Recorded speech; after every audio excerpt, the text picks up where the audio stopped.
Hey, what's up? 6Tayo. Today I'm going to be reviewing my 64 gig At&t factory unlocked iPhone 5 that I recently just put red glass on the front with a red home button.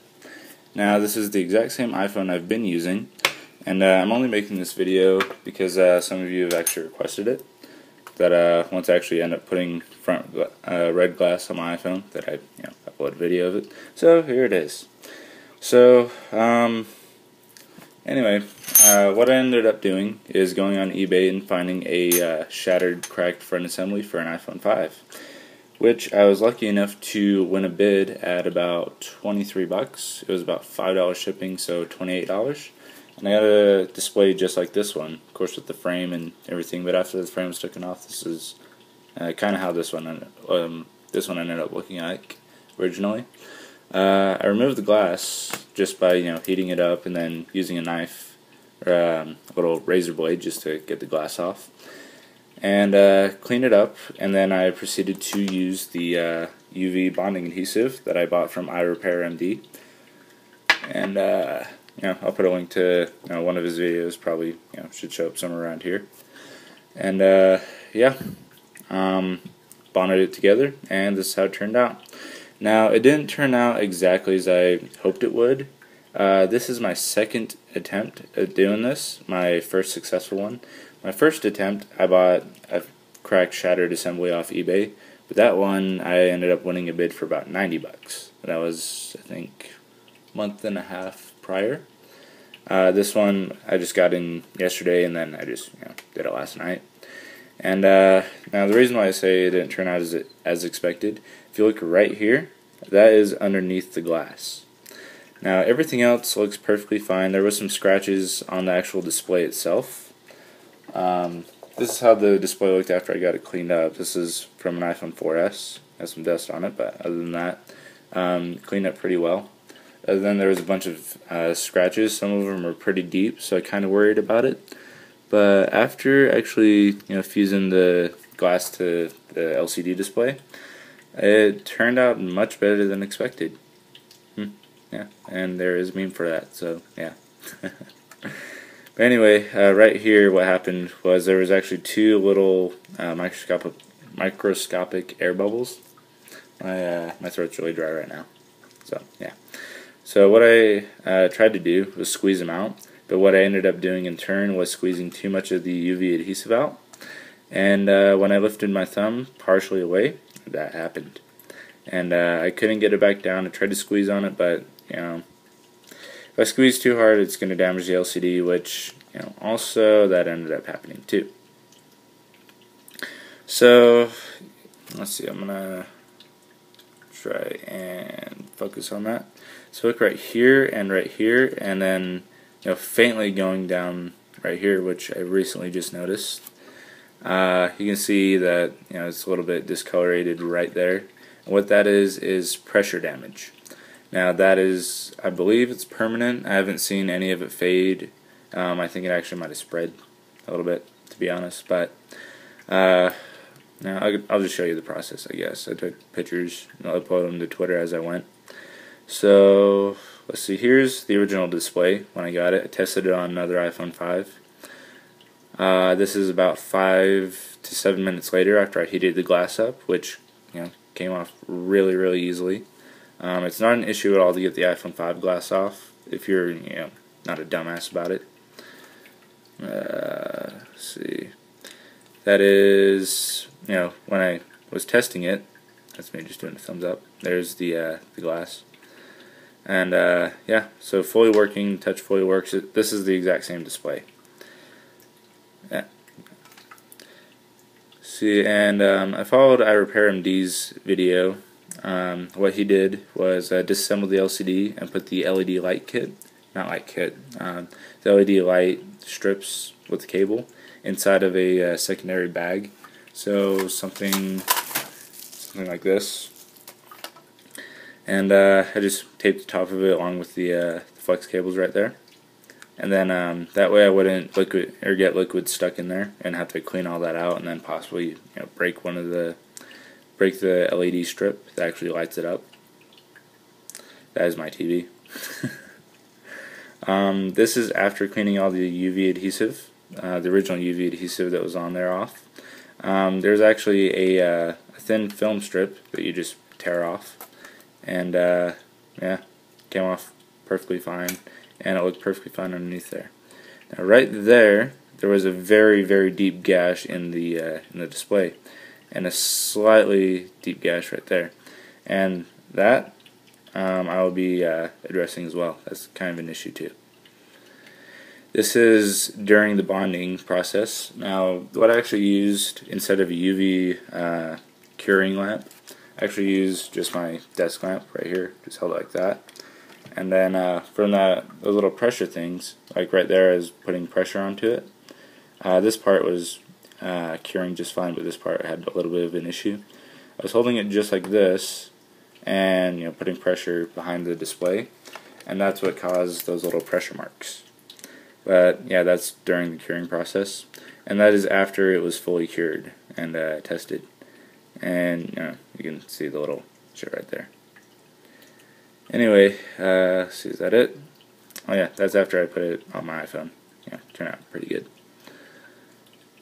So yeah, since then everything's been working just fine. I haven't had any glitches or issues with the touchscreen at all. There was some misalignment issues. I don't have another working iPhone 5 right here with me as of right now, so I can show you the alignment. But here is my old display. Just and still has the SGP glass on there, which I will be selling this, by the way. With the SGP glass, probably like 170 to 190 or something like that. If any of you are interested in that, just let me know. Yeah, OEM display. Yeah. Anyway, one issue I've been running into, I don't know if you can see this. Let's go into the settings app. So if you see that, when I put light pressure on here, it doesn't always happen. Like if I put any pressure on there at all, you get this like purplish weird shit going on there. And that's only if I put pressure onto it, and then it fades away and it looks just fine afterwards. But it stays there for a while and it kind of gets annoying. So probably what I'm going to end up doing is after I sell this display, I'm just going to order a brand new, probably aftermarket, but a brand new red front assembly, just so I have a perfectly working one, and I'll probably just use this as my backup. But of course, I mean, yeah, given that this is my very first successful try, my second attempt at doing this, and this is, well, yeah, obviously my first successful attempt, I would say I did a pretty good job. I mean, the alignment could have been better, but I don't have anything to really align it with. I just got it the best I could, and with my lamp just being the only thing that I can actually see these edges with, yeah, I don't think I did that bad of a job at all. So if you look at these borders right here, right down here, this little black border, the LCD, it's really thick, whereas the one up here is really thin. So it's slightly a little bit higher than it should be, but not too much. The on the edges, on the sides right here, one side is more over here. So I did have a little bit of an issue aligning the little frame right here. I actually broke my white frame, so there's a black frame on here now, which I don't really mind too much either. But yeah. So yeah, the LCD alignment's really, really important. If you don't have anything to align it with, just try to do it the best you can. Again, that link to iRepairMD's video on how to do this, I'll just put it somewhere around here.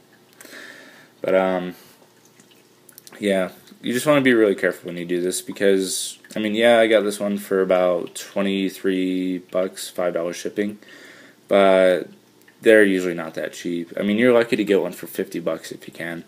They're average about $70 to $90. The highest I think is about $90 is what I paid for my first one. So when you do this, you really want to be careful. Or if someone wants to pay for a whole brand new front assembly and you want to buy their old one off of them, or they just let you keep the cracked one, because most customers don't really want their old cracked ones, then yeah, I mean, you could do it that way. But these ones I had to buy because here in Utah, people are cheap. I mean, they have a fuck ton of money, but they're cheap as shit. So they don't want to cough up the money to do anything like this. But let's go ahead and take my case off so I can show you an all-around 360 view. Don't lose that screw. And by the way, this cleave case doesn't really mess with my signal at all like I thought it would. It's actually been pretty good about it.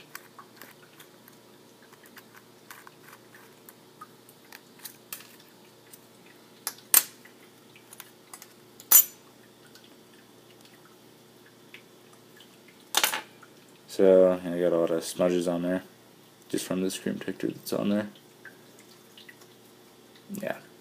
So yeah, red glass on the back, which also, if you're wondering how to do that, you do it two ways. One, shatter the fuck out of these two little thingies, and yeah, just pick them out and then put little dabs of glue right there and right there, and just pop them in there.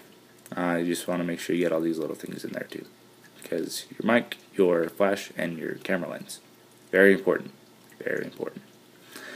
Second way, recommended, the way I did it, and that isn't down all the way. Why aren't you down all the way? God damn it. Oh well, fuck it. Take the entire phone apart and, you know, take everything out of it, every little piece, screw, and everything. Take your heat gun. I used a Wagner 750 to 1000 degree heat gun, and yeah, just heated them up and then popped them out from the inside when it was hot enough. Using a, do I have one right here? Using one of these little guys. Just pop them out, and they're reusable. That's the way I recommend doing it, just to be on the safe side. I don't really like breaking shit just to get to it, because there's always a way around that, and it's not really hard to disassemble these. These are actually very easy to work on, I found. I also replaced my dock assembly with a brand new one. I was having issues with my headphone jack, so I just replaced that. And I was also having some issues reading the speaker, which put a new speaker in there too, and it sounds amazing. Plus with my little volume amplifier tweak, not too bad. But otherwise, yeah, that's my red custom iPhone 5. Oh yeah, and just go ahead and show you my signal is fully working. Wi-Fi is working just fine.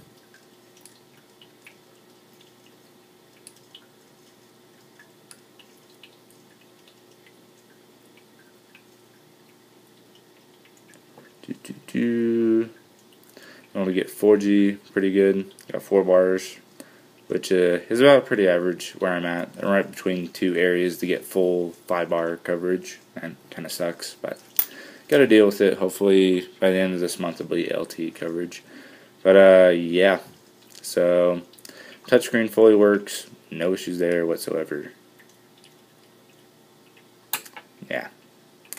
And yeah, I'm pretty sure this is the only video on YouTube as of right now with a iPhone 5 fully assembled with the red glass on it, and doesn't have one of those stupid gay ass sparkly buttons on there.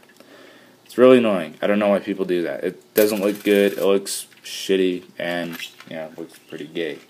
Now some of you females out there might think, oh my god, but it's so cute, blah blah blah. Don't fucking do it. It makes you look as dumb as you sound. Yeah, pretty much. So just don't do it. Just, yeah. I mean, you do what you want, but yeah. Probably the cheapest way to go about this, well, not cheapest, because if you're like me, then this is the cheapest option. But probably the cleanest, 100% best option if you want to make your iPhone 5 look customized completely without changing the glass. You can also get an anodized mid-frame as well, or bezel. I was originally going to just keep my white glass and then just do a red bezel, but then I was looking more at the red glass, and yeah, this is the harder way to go about it, and I usually like going the harder way anyway. Yeah, get better results that way usually, and better reactions, because sometimes people might think, oh, you got a painted one, or blah blah blah, and blah blah blah, and people look at the glass and they're just like, oh, well, that's different, I've never seen that before.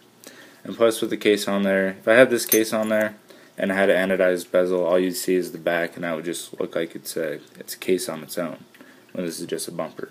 So I really just kind of like the custom look. It really stands out from the others, and I highly doubt anybody, or hardly anybody in Utah has this at all.